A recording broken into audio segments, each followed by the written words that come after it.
Hey there, subscribe to my channel, and also press this bell icon so you never miss any new updates, cause whenever we upload new video you will get a notification on your phone. Part 1.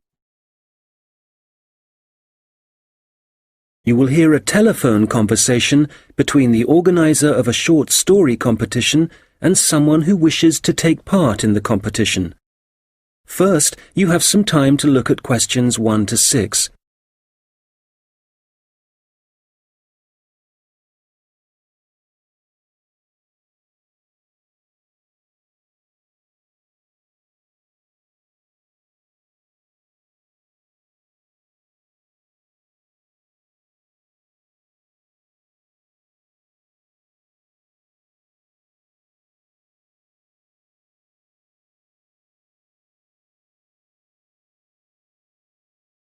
Good morning, Dave speaking. Oh, hi. I'm phoning about a short story competition. I saw an advert in a magazine, and I was just calling to get some details. Yes, certainly. I'm the competition organizer, so I should be able to help. What kind of details are you looking for? Well, does it cost anything to enter? Yes, there's an entry fee of £5. Okay, that should be fine. It's a short story competition, so how many words is that? Well, we want to give people a reasonable amount of freedom, but the guidelines are around 3,000 words. Oh, that sounds quite a lot. Well, it's not as much as it used to be. We did have a limit of 5,000 words, but some people thought that was too many. So this year we've reduced it. Right. And does the story need to be about anything in particular? No, you can write about any topic you like. But the main point of the competition is that it has to have a surprise ending. Oh, I see. That sounds interesting. I don't think I've ever written a story like that before. Yes, it's something we've introduced for this year's competition. Right. I'm 18. Is there any age limit? Yes, you need to be 16 or over. So, if you're 18, that's fine. Great. So you have the competition once a year, is that right? Yes, we start advertising in January, and the competition takes up a lot of the year. We give people a few months to write their story, and then it takes quite a long time to judge all the entries and to announce the winners. I see. So when is the closing date for the competition? It's already April. I hope I'm not too late. No, you've still got plenty of time. You need to submit your entry by the 1st of August. After then, it will be too late. Although you can always enter next year's competition. Okay, good. So how do I enter? Well, we have a website, and the best way to enter is to complete the entry form online. We also have more details of the competition on the site. Shall I give you the web address? Yes, please. Okay, it's www.comp4ss.com, and that's the number 4, not the word 4. Okay, thanks. I've got that. So I can complete the entry form online, but how do I send the story? Do I print it out and send it to you? Well, you may want to print the story out so you can review it, but don't post it to us. When you've finished your story, you will need to email it to us. The email address is on the website I gave you. Okay, that's fine. Before you hear the rest of the conversation, you will have some time to look at the questions 7 to 10.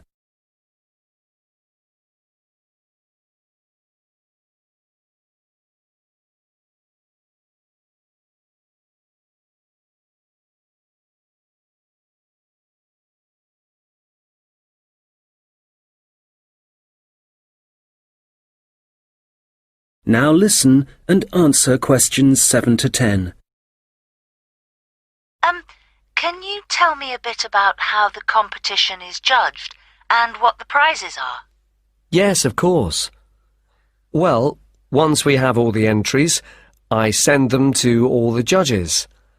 Our competition is quite popular, so we are lucky to be able to use famous authors who are very interested in the competition. That's fantastic. It's great to know that someone famous will be reading my story. Yes, that's right. It takes them quite a while to read through the entries, but eventually they decide on the top 5 stories. I see. And what happens then? Well, they will be published online so everyone can read them. They will not be in any order at this point. They will just be the 5 stories that the judges think are the best. And do all the top 5 stories get prizes? No, it's just the top story and the runner-up. So how is the top story decided? Well, once the top 5 stories are available, it will be the public who will vote for their favourite story. Right, I see. So I need to get all my friends to vote for me then? Yes, that's a good idea. And what is the prize? Well, the runner-up gets a prize of £300, but the winner gets a trip to Spain to attend a workshop for writers. Wow, that's brilliant! I'd better get writing straight away. Yes. Good luck. Thanks. That is the end of part 1. You now have half a minute to check your answers.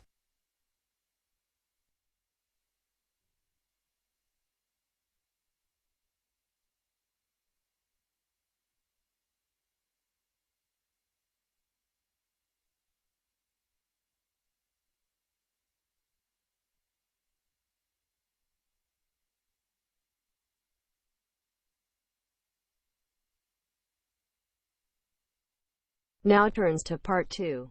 Part 2.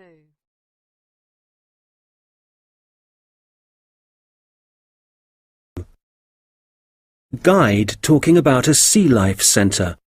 First, you have some time to look at questions 11 to 17.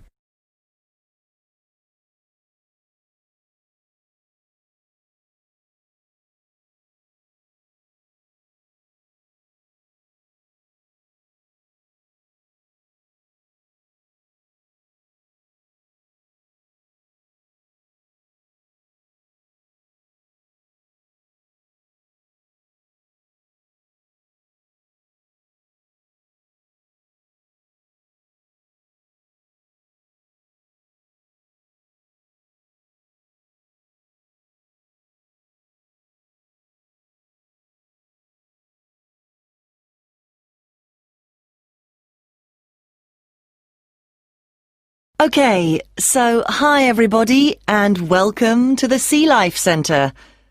Before you start on your tour, I'd just like to give you some information about things to look out for as you go. Well, first of all, I guess some of you may have been here before and may be surprised to see the name has changed. We're not called World of Water anymore. Since the beginning of this summer, we've been renamed, and we've also made a few other changes. However, the main attractions like the aquarium, the crocodiles, the penguins and so on are still here. But we have a new restaurant and picnic area, and the latest thing that we have, and it was only finished last week, is the splash ride. This is an exciting new area of the centre and is pretty scary, and of course you do get a bit wet, so make sure you're not wearing your best clothes. As I said, the main attractions are still here, and the most popular thing that everyone wants to see is feeding time, especially for the crocodiles and the seals. We used to have the main feeding time in the afternoon at around 3 p.m, but we found that some of the animals got a bit hungry waiting until then, and so we now have it at noon. They seem much happier with the new time, although it's a bit difficult to know what they're thinking. Now, I'd like to mention something new that we've introduced this year that we're very excited about. It's called a VIP ticket. The VIP ticket costs an extra £2 per person, and you will be amazed at what it allows you to do. With this, you'll be allowed to feed the sharks. Now, I know that for some people, this might be quite a frightening thing to do, but it is perfectly safe. For those of you who are a bit unsure, we do have a video you can watch to see what happens. It's a great experience, and your friends will be very impressed. Speaking of friends, I'd just like to remind you that the Sea Life Centre will be more than happy to organise a birthday party for you and your family and friends. If you need more details, you can speak to me afterwards, and there are also forms at the entrance that you can fill in. I'd also like to bring your attention to the good work that the Sea Life Centre is doing in support of animal conservation. I'm sure you're all aware of the worrying situation with a large number of species facing extinction. Here at the Sea Life Centre, we're taking action by asking as many people as possible to sign a petition. Once we have over 5,000 signatures, we are planning to send it to the government in the hope that more people will begin to take it seriously. Right, well, there's obviously a lot going on at the centre and a lot of things to discover. At all the attractions, there is helpful information, so please read as much as you can, and if you want to see what you've remembered, please do the quiz after your visit. There are no prizes, of course, but I'm sure you'll be surprised by how much you've learnt. Before you hear the rest of the conversation, you will have some time to look at the questions 18 to 20.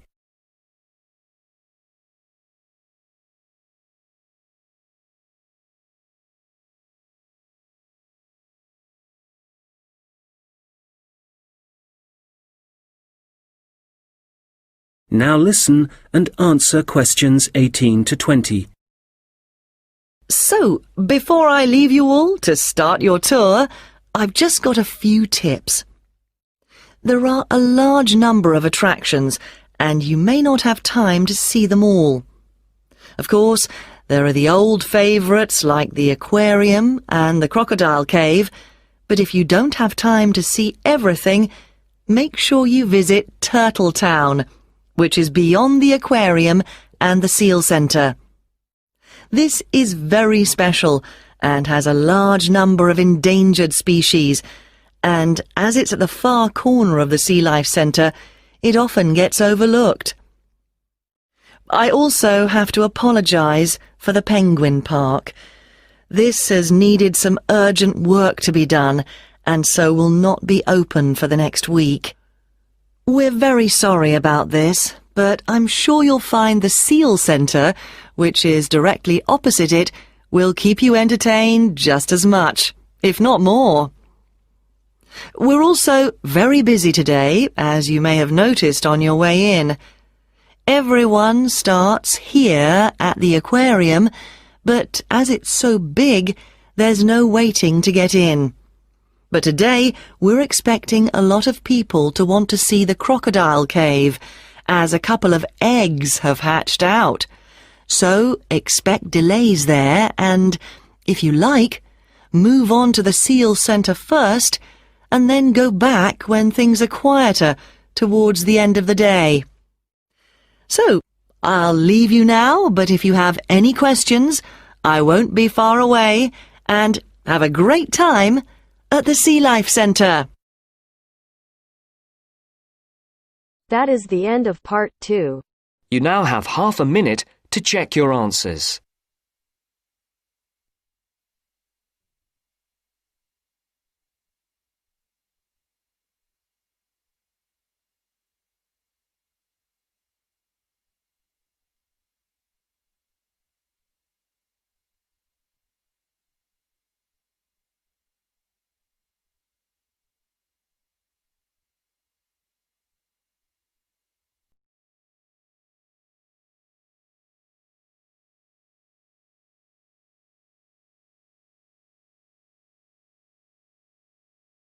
Now turns to part 3. Part 3. We'll hear two students talking about their university studies. First, you have some time to look at questions 21 to 26.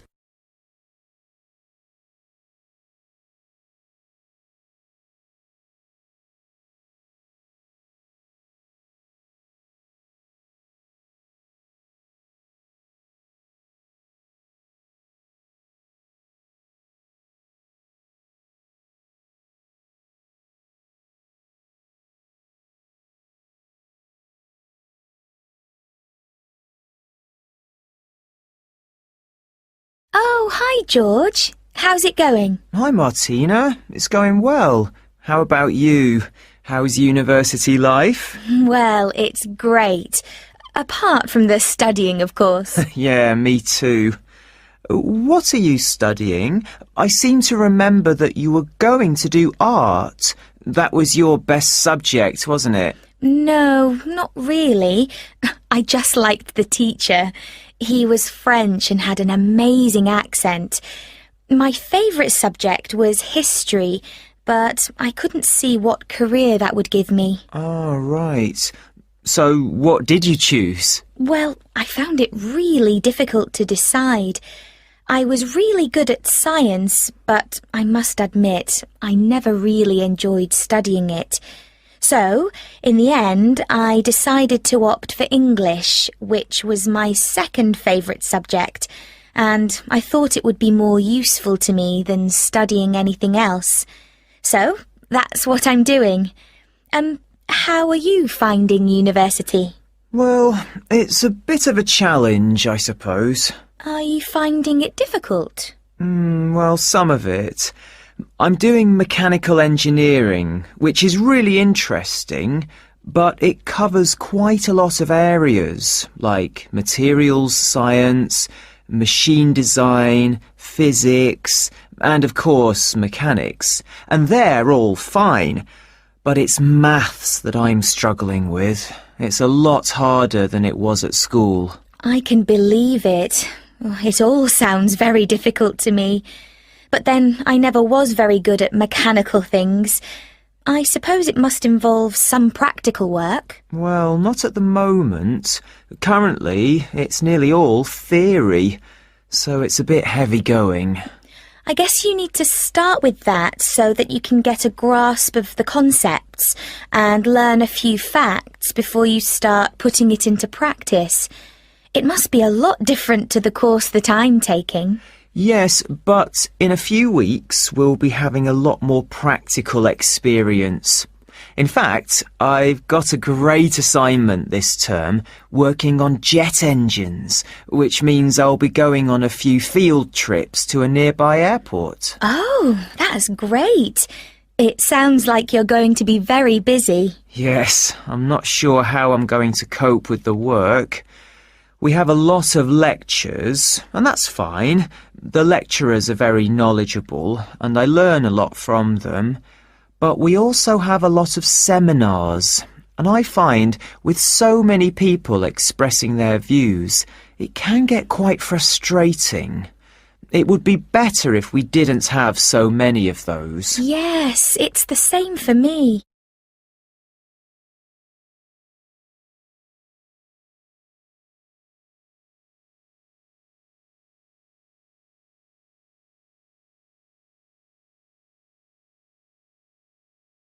Now listen and answer questions 27 to 30.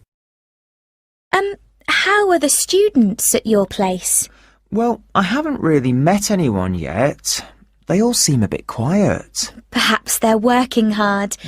They don't appear to be very studious here, but they are very friendly. I must say, I've been doing a lot of sitting around and chatting over the last week or so. Well, that's good. The only person I've spoken to, really, is my tutor.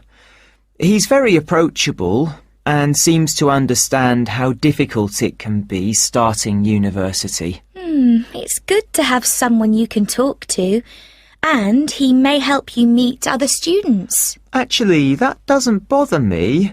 I'm bound to get to know some people sooner or later. It's more a question of finding out what I need to do, where to go and so on. I hope he can help me with that. Oh, I would have thought so. Well, we certainly have a lot of work ahead of us. It seems like a long time, doesn't it? Studying for 3 years. Yes, it does. But I'm sure it'll go quickly. You know, I'm really dreading the first assessment. Yes. For the course I'm doing, we have to hand our first one in at the end of next month. Really? So, have you got the topic yet? No, but we'll get it soon. I'm not sure how much we have to write yet. Not too much, I hope. I know what you mean. And it's hard to study, especially where I am now. Oh, where are you living? I'm living in a hall of residence. I thought that would be a good idea, as there'd be a lot of people around, but I'm finding it a bit noisy. I can see that I'm going to have problems when I really need to get down to some work. So, I guess you need to be somewhere on your own then? Yes. Well, I do like to have some people around me, so I'd prefer to live with a family somewhere, in a house not too far from the university. Well, good luck with that. Yes, thanks. And good luck to you as well. Oh, I have to dash now. I've another lecture in 10 minutes. Bye for now. Bye.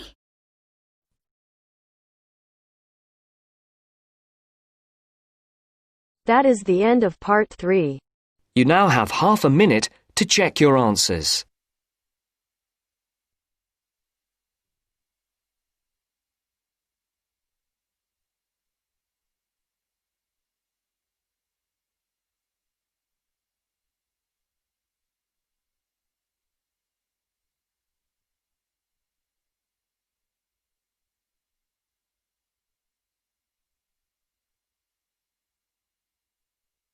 Now turns to part 4. Part 4.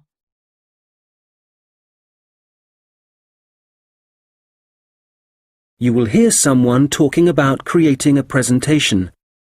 First, you have some time to look at questions 31 to 40.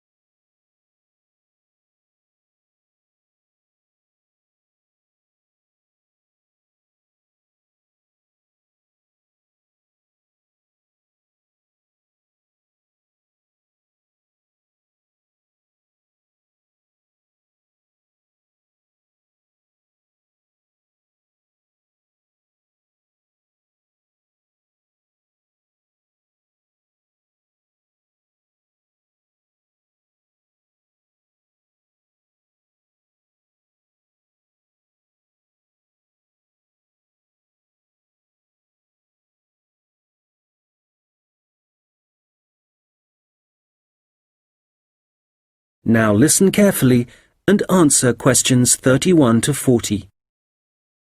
Hello, everyone. You've all been given an assignment for your sociology course, which will involve giving a presentation to the rest of the group.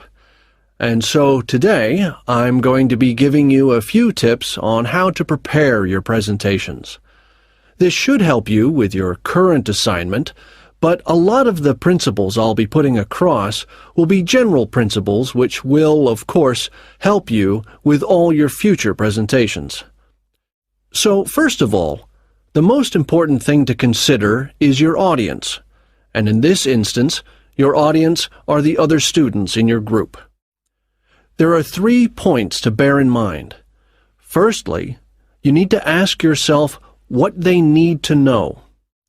Secondly, it's useful to consider whether they'll be supportive or not. And thirdly, will it be a small group, say 3 or 4, a moderate gathering of 20 or so people, as for your current assignment, or will there be hundreds of people?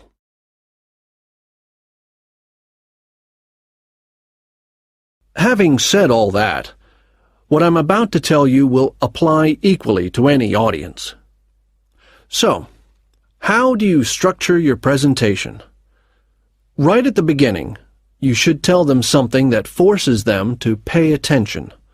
This could be something surprising or even shocking, but it needs to be relevant. After that, you need a list of items or topics showing them what you'll be covering, rather like an agenda. And then the main part of the presentation will follow. This main part will be the detailed information you'll be presenting, and could include facts, statistics, personal experiences, etc. After this, you should summarize what you've presented and close with what I call next steps. For this assignment, you could simply point the group to other sociology reference material. In other cases, you may want to suggest some actions that people can take. Now, what about the design of the slides for your laptop? Well, the important thing here is to be consistent. You need to have the same type of font and use the same color and size for the same elements. For example, all headers need to look the same. All bullet points need to be presented in the same way. And don't just stick to words. Bring the presentation to life by adding graphics. These could be in several forms, such as pictures, flowcharts, diagrams, histograms, and so on. And so let's move on now to presenting. You have your presentation prepared, and you're ready to start. Well, it's important to give a good impression from the start. So take 3 deep breaths, look at the audience, no matter how frightening they may be, and be enthusiastic and energetic. As you go through the presentation, remember to provide some variety in the way you speak. So, for example, you can talk fairly rapidly for information that may be familiar, but then slow down for more unfamiliar sections. And change your tone as you speak. Don't keep it at the same level all the way through. As I mentioned, look at your audience. A good tip is to pick people out and look at them for around 5 seconds. Not looking at the audience gives the impression that you're either not interested in them or terrified of them. Looking too long at one particular person may make them feel rather uncomfortable.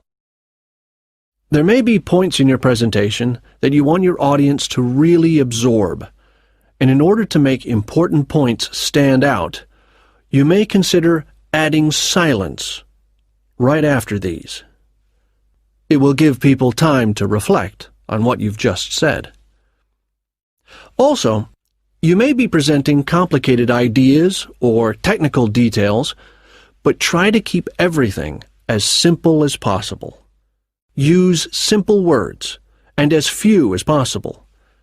And be clear. If you say something like, "This appears to be," it implies uncertainty. So using weak verbs such as appears, seems, could be, etc., needs to be avoided. I'll just finish off with a few thoughts on questions and interruptions from the audience. You may choose to invite questions from the audience as you go, or ask them to wait until the end. Either way, questions should be encouraged, as it provides you with some feedback on how interested the audience is and how well they're understanding you. When a question is asked, you need to provide an answer that is as accurate as possible. So, initially, my tip is to repeat it. This will ensure you have heard it correctly and will give you a few seconds to gather your thoughts. Interruptions, on the other hand, can be unwelcome, and you may get them for a variety of reasons. It's likely, however, that there's something in your presentation that's unclear or confusing. So my advice is to reduce problems by reading through your presentation beforehand and predicting potential points which could cause interruptions. You may then want to change that part of your presentation, or at least you'll be prepared if someone does interrupt you. Now, do you have any questions?